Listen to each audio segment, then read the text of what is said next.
Et oui, c'est bien connu. L'Irlande est un pays d'eau. Les lacs, les baies ou les tourbières couvrent en effet de grandes étendues, et l'eau suinte à la surface à travers des milliers de sources et de puits. En Irlande, le terme générique, utilisé pour tout ce qui est source ou puits, c'est « the well ». Qu'il soit naturel ou aménagé, et quelle que soit sa forme, une large mare aux eaux immobiles, une fontaine naturelle, une résurgence au bord de mer ou même le goutte à goutte d'une fissure dans la roche. Parmi toutes ces sources, on en dénombre plus de 3000 qui seraient des sources sacrées, des lieux de recueillement. Et la plupart d'entre elles ne sont plus gardées par des arbres qui ont été abattus par les colons qui n'avaient aucun respect pour les traditions irlandaises. Ces sources d'eau sacrée, appelées en anglais « holy wells », sont une des caractéristiques les plus anciennes de la culture irlandaise et peut-être une des moins connues à l'étranger. Cette tradition est encore bien vivante sur l'île d'Émeraude. Elle était aussi en France, comme au sein de toutes les nations celtes d'Europe. Cette tradition se partage même avec d'autres civilisations issues de notre vivier indo-européen. Malheureusement, cette tradition et les croyances qui l'accompagnent sont en France, pour la majeure partie, une tradition qui s'est éteinte. Même si certains puits et sources sont encore connus de nos jours. D'ailleurs, une tradition qui ne demande qu'à revivre. Les sources d'eau, les puits, étaient donc sacrés pour nos ancêtres celtes, qui, eux-mêmes, tenaient cette tradition des peuples qui les ont précédés, une origine qui remonte à l'âge de la pierre, certainement. Des milliers d'années durant, nos ancêtres se rendaient à ces puits pour y vénérer leur divinité et rendre hommage au miracle de la vie. Pour ces lointains ancêtres, tous les lieux où l'eau apparaissait étaient des lieux chargés de mystère et de symbolisme. La mythologie irlandaise associe d'ailleurs de nombreux puits avec l'autre monde, le monde souterrain, le monde intérieur. Et comme rien ne se perd, tout se recycle, la tradition s'est perpétuée après l'arrivée du christianisme, comme elle s'était perpétuée à travers tous les mouvements religieux précédents, des religions qui l'ont, à tour de rôle, incorporée dans leurs dogmes. Alors vous comprendrez que de nos jours, les chrétiens qui visitent ces puits sacrés font un lien direct avec des événements qu'ils ont lus dans la Bible et dans la vie du Christ, notamment avec le bassin de Siloé. Le bassin de Siloé est aussi mentionné dans la Bible hébraïque, construit sous le règne d'Ézéchias vers 700 avant Jésus-Christ pour y transporter les eaux de la source de Gihon, et c'est précisément l'endroit où Jésus guérit un aveugle de naissance dans l'Évangile selon Jean. Cette histoire se base en effet sur des traditions bien plus anciennes. Le Christ, qui utilise l'eau, non seulement pour guérir, mais aussi pour baptiser, n'est pas surprenant. La symbolique de l'eau, pure, potable et translucide, est un élément essentiel à notre vie sur Terre.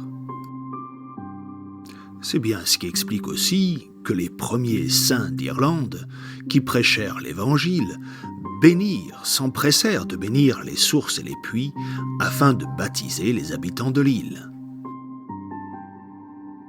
On sait aussi que de nombreuses églises ont été construites à côté d'un puits ou par-dessus, comme la célèbre cathédrale Saint-Patrick de Dublin, où notre saint patron lui-même aurait utilisé l'eau du puits pour baptiser les païens de la région.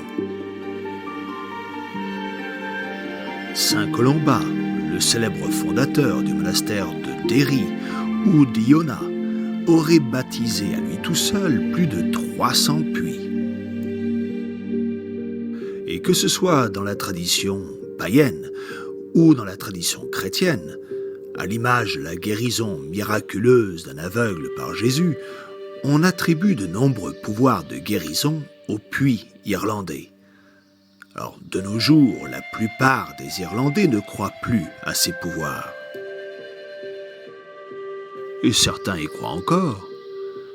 D'ailleurs, il n'y a pas encore si longtemps, à une époque où la population irlandaise souffrait de la pire période de l'occupation britannique, et notamment des lois pénales, avec une privation des droits les plus élémentaires, une extrême pauvreté, des carences alimentaires qui étaient la cause d'une vie courte et douloureuse. Eh bien, ces croyances apportaient, sans nul doute, un grand soulagement. Chaque puits avait son pouvoir de guérison. Certains pour les yeux, d'autres pour les maux de tête, les maux de gorge, l'indigestion, le mal de dos, les verrues, la coqueluche ou encore les rhumatismes.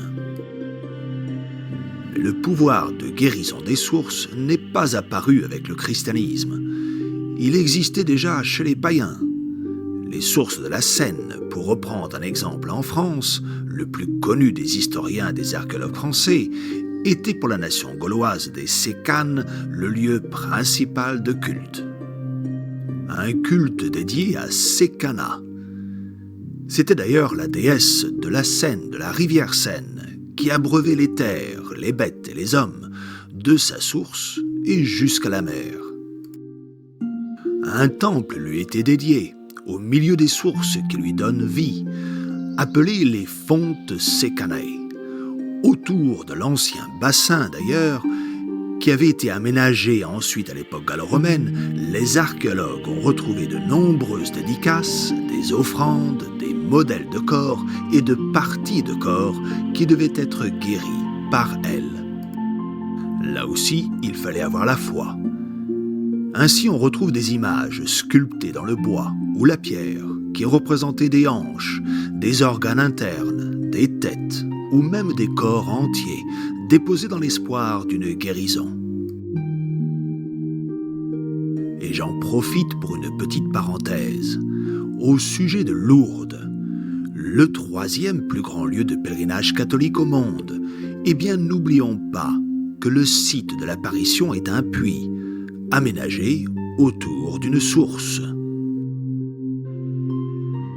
Tiens donc, une source. Et puis, quand on sait que les puits sont quasiment toujours représentés par une entité féminine à l'époque païenne, nourricière et porteuse de vie, eh bien voilà-t-il pas que c'est la Vierge qui apparaît à Bernadette Soubirous. Et elle dit « La Vierge, allez boire à la source et vous y lavez ». En d'autres termes, une invitation à chacun de nous de se rendre à la source, rendre hommage, s'y abreuver, autant physiquement que spirituellement, et de s'y laver, en se débarrassant de tout le mal que nous avons en nous, qu'il soit physique ou mental. Et je vais peut-être vous apprendre autre chose encore. Un oppidum celtique important existait sur les hauteurs de la ville de Lourdes, et son puits sacré, où se rendaient les druides, n'était autre que celui au-dessus duquel la Vierge apparaîtra à la petite Soubirous en 1858. Le site de Lourdes a une histoire largement documentée par les historiens, couvrant toutes les périodes depuis le Paléolithique et en passant par cet oppidum de la période celtique et païenne. C'était à cette époque, à l'époque des Gaulois, un centre commercial et politique très important. Parlons un peu plus à présent des arbres sacrés, qui sont souvent associés à un puits ou à une source. En Irlande, on les appelle aussi familièrement « the rag trees », le mot « rag » désignant un morceau de tissu. En effet, les Irlandais ont l'habitude d'y accrocher des lambeaux d'étoffe ou des objets usuels appartenant à la personne pour laquelle la prière est adressée. Une prière qui concernait soit une guérison, soit la protection, pour ce proche ou pour soi-même. Cette tradition est encore très vivante sur l'île des Gaëls et la croyance en son pouvoir de protection, d'ailleurs plus qu'en son pouvoir de guérison, impose encore le respect. Surtout quand on sait que certains pèlerins, parmi les plus fervents, marchent jusqu'à plus de 100 km pour se rendre à un arbre sacré. Ensuite, les sujets des guérisons, c'est une question de croyance, de foi et de confiance. On commence d'ailleurs à bien connaître l'incroyable pouvoir de l'esprit sur le corps ou de la suggestion, comme avec le fameux effet placebo, avec des résultats qui continuent de surprendre le corps médical. On amène parfois aussi des offrandes, et c'est ainsi que certains arbres se recouvrent avec le temps de pièces de monnaie, plantées dans le tronc et dans les branches, une manière de montrer sa gratitude et honorer la bienveillance de l'arbre. Des offrandes qui se retrouvent aussi dans les eaux du puits ou des sources, ou dans le lit des ruisseaux à proximité. Mais pour revenir aux arbres, il faut aussi savoir qu'ils ont toujours tenu un rôle central dans la vie quotidienne et spirituelle des Irlandais. Par exemple, l'équivalent de notre astrologie, en particulier la croyance des signes du zodiaque, vous savez, pour déterminer une personnalité et un destin, eh bien c'était pour les Celtes, une science basée sur les arbres. Et chaque essence d'arbre caractérisait une personnalité différente. Il y a tant de choses à vous dire sur les arbres, et notamment sur l'arbre de vie, qui était l'un des grands symboles spirituels des Celtes. Ce sujet sera l'occasion d'une autre vidéo. En tous les cas, en Irlande, sur les 16 000 communes qu'on dénombre, 13 000 prennent le nom d'un arbre. L'arbre servait aussi de point de repère, un lieu d'assemblée. Il représentait souvent l'identité même d'un clan.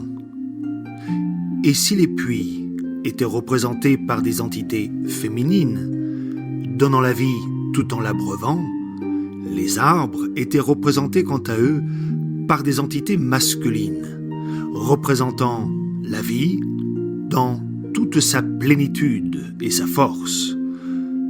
Certaines églises ont été elles aussi construites à côté d'un arbre sacré, voire autour.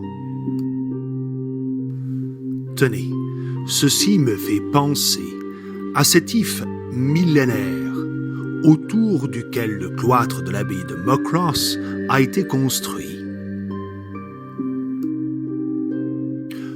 Bien plus encore à l'époque païenne, des cérémonies religieuses et politiques, ainsi que des célébrations, étaient organisées autour de ces arbres. Lorsqu'un clan partait en guerre, ils s'en prenaient à l'arbre tutélaire du clan adverse, et ils pensaient ainsi diminuer la force et la bravoure de leurs ennemis. Les arbres étaient aussi des lieux d'enseignement, le professeur réunissant alors sa classe sous son feuillage. Et puis, connaissez-vous l'alphabet sacré des Gaëls, appelé écriture ogamique ou l'alphabet des Ogham? Il contient le nom d'un arbre pour chacune de ses lettres. Le code pénal de la loi irlandaise, d'origine païenne, et qui était en vigueur encore en Irlande jusqu'au XVIIe siècle, était très sévère envers quiconque abattait un arbre sans en avoir fait la demande. La loi avait classifié les arbres en 4 groupes: les arbres nobles, les arbres communs, les arbres inférieurs et les buissons. Dans certains cas, la punition pour avoir abattu un arbre noble sans autorisation était la même que pour avoir commis un meurtre. Les légendes associées aux puits ou aux arbres sacrés sont incalculables, au moins autant que le nombre de sources en Irlande. Ces récits, transmis de manière orale, remontent dans notre lointain passé et non que renforcer et embellir ce que nos ancêtres ont pu vivre et ressentir. C'était à une époque où la dimension spirituelle et poétique, surnaturelle même, faisait autant partie du quotidien que nos films fantastiques d'aujourd'hui. Alors j'en connais bien quelques-unes de ces légendes, mais ce sera le sujet d'une autre vidéo. Je voudrais revenir sur le fait que la plupart des puits sont dédiés à des entités féminines. Des saintes telles que Sainte Anne, la mère de la Vierge, dont le culte est venu remplacer celui de la déesse Anu. Anu, ou Danu aussi, est une déesse primordiale de la terre. C'était la mère des dieux. D'autres sources sont dédiées à Sainte Bridget d'Irlande, ou Brede, qui commença sa vie comme druidesse au 5e siècle. Elle portait elle-même le nom d'une antique déesse, fille du Dagda, et elle est associée à la fécondité, à la médecine, à la poésie et à l'art de la forge. La druidesse décida de se convertir au christianisme, ce qui n'est pas inhabituel à cette époque. N'oublions pas de mentionner au passage que le druidisme est un courant spirituel et non une religion organisée. Ainsi, grâce à la grande influence qu'elle avait en Irlande et même à travers le monde celtique, on lui doit que de nombreuses croyances et traditions païennes soient venues se superposer aux pratiques de l'Église chrétienne d'Irlande. En effet, rien ne se perd, tout se recycle. Et avec l'arrivée du christianisme, les puits sacrés des païens, plutôt que d'être abandonnés, ont trouvé une signification plus en accord avec la nouvelle religion. Les premiers missionnaires, qui devaient être de très bons diplomates, ont participé beaucoup à faciliter cette transition. Ainsi, que vous soyez catholique, protestant, juif, musulman, athéiste ou encore néo-païen, quelle que soit votre religion ou votre idéologie, force est de constater que les sources et puits d'eau sont l'un des éléments clés à notre survie sur Terre. Les sources donnent naissance aux rivières et aux fleuves, qui à leur tour fertilisent la planète et la rendent habitable. Les arbres, quant à eux, participent à renforcer cette vie sur Terre, en étant l'un des éléments qui créent notre oxygène, tout en capturant le gaz carbonique de notre atmosphère. Les arbres maintiennent les terrains et retardent la désertification. Et privés de nos moyens modernes d'extraction et de transformation, ils redeviendraient le moyen le plus rapide et efficace de nous chauffer, de nous abriter et de nous équiper. Ce sont là des évidences. Et pourtant, nous ne leur rendons plus hommage. Alors qu'on remercie le cuisinier de nous avoir nourris et que l'on montre de l'amour à nos mères, eh bien nos ancêtres, eux, avaient une profonde dévotion pour les sources et ils étaient très respectueux envers les arbres. Je vais vous dire, il n'y a aucune honte et il n'est même pas ridicule à leur rendre cet hommage. Et il est même important, je crois, plus que jamais, de leur apporter notre attention. Et ceci de la manière qui vous convient, ne serait-ce qu'une attitude respectueuse ou une prière pour les croyants. Ensuite, qu'on aime à embellir notre relation avec la nature, à ajouter du fantastique et de la poésie. Il n'y a rien de mal à cela. J'irais même jusqu'à dire que c'est une nourriture pour l'esprit.